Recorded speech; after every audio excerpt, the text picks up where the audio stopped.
Hello everyone, this is my L230 New Holland. I took out the original Fiat engine and I put in a John Deere 4045. This is actually video part 2. I just wanted to show you basically how it operates now. It works really good. I'm going to show you how it operates. I'm going to show you inside and show you what I did.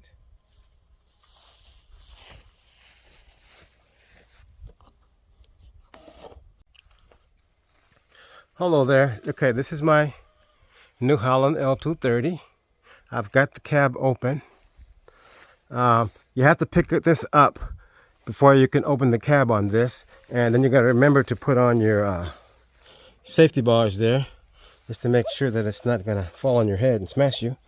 Okay, now if you look in here, you can see that's the John Deere 4045. Now this right here is the original pump off of the machine. So what I did was I pulled the old engine and the pump at the same time. I pulled them both out completely. And as you can see, these bars, this is a mechanical type. So it doesn't have servos that control your up and down and your left and right. It has these levers here. One goes up and down and one does the bucket. And those are your solenoid valves down at the bottom. And I wired those direct to a relay. See the solenoid valves there and the coils? And you have some over here, right here, that operates your bucket and stuff right here. And as you can see, the wires are all connected to there, and I have them wired into the front with relays. Okay, that's the easy part. Now, what I did was I pulled out the old engine and the pump. Now, you see this right here, the bell housing part. Now, with the John Deere, I believe it's a standard size SAE 5 or 4. I don't know exactly what. I think it's SAE 5. But when you have your SAE size, they have 4, 3, and they have 5, and they have 6. And what that does is it's a standard size. So I didn't have to do anything with the bell housing because the John Deere already matched the pump. It already had the exact same bell housing stuff, which I'm pretty sure is SAE 5. And if you want to know for sure what the sizes are, you can actually Google SAE frame sizes. So if you have an engine or a pump and you want to know what the SAE size, so you can get the matching pump or a matching engine, you just type in SAE size chart and the Google, and it'll pop up, and then you can measure, and it'll have the size of the bolts, the spacing will be exactly the same. And also this piece right here, the bevel, will be exactly the same. So you don't have to do any machining when it comes to that, because that already matched. This matched the Fiat, but it's in standard SAE size, so I didn't have to do any machining there. The only thing I had to be machined was the rubber coupling on the inside that mounted onto the flywheel. And I didn't actually do that. I took the flywheel, the bushing from the pump that came on the pump, and I took the pump and took this right here. I took it to the machinist and said, this is all the same. You ain't gotta worry about that. But the drive portions, I want you to give it to me, put together, already working. And he charged me $450. And he made a plate. He modified my flywheel to match the drive coupling of the pump. So, and I actually told him, don't bolt it back together, because I wanted to check it. So when I got it back, I checked everything out. It looked perfect. So I just bolted everything up. So then what I did was I had it on the ground, the pump already bolted to the engine.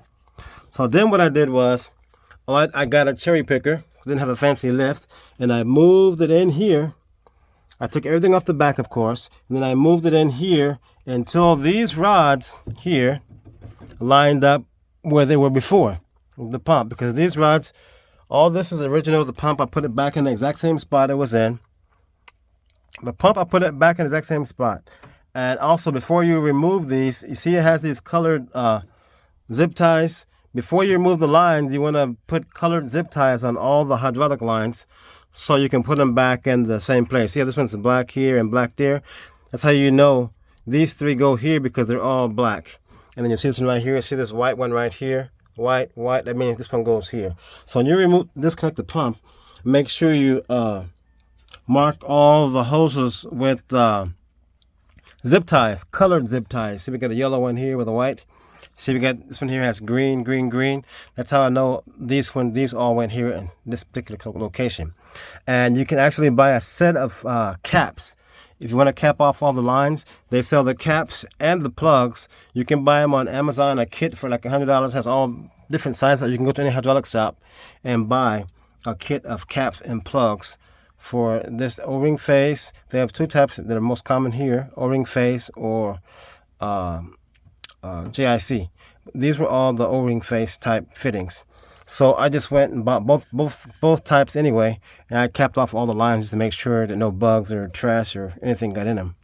So once I got the engine and the pump both back together, all I did was just slide it in here and align all these hoses. I didn't take these off. I just disconnected this right here. I disconnected this right here. So all I did was slide it back in here until these were perfectly aligned where they were before. And then I bolted it down. And then I actually put blocks. I blocked the engine up at that particular spot. And then I made some adapters to adapt to the original footings, because the actual engine mounts were different on the engine. So I just, once I got these lined up where they're supposed to be, the pump was in the exact same place it was before. And then I put blocks up under the engine and set it down. And once I had it set in place, and then I made mounts for all four, 2 in the front, 2 in the back.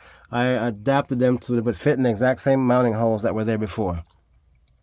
Other than that, I wired all the coils. I'm not finished dressing it up yet, but I wired them all into one switch and one relay, and they went through there. So I can show you that here a little bit later. But for now, I just wanted to show you basically how I did to get it set in there, because actually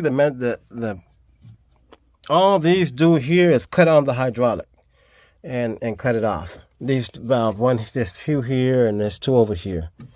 So, but actual movement are these shifts, these rods right here. And these rods here control the foot pedals, these 2 here, and these 2 here control the buckets. The bucket and the lift. So, that's where we are right now. I'll give you a demonstration right now. See, I'll show you how it works.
Thank you very much for watching my video.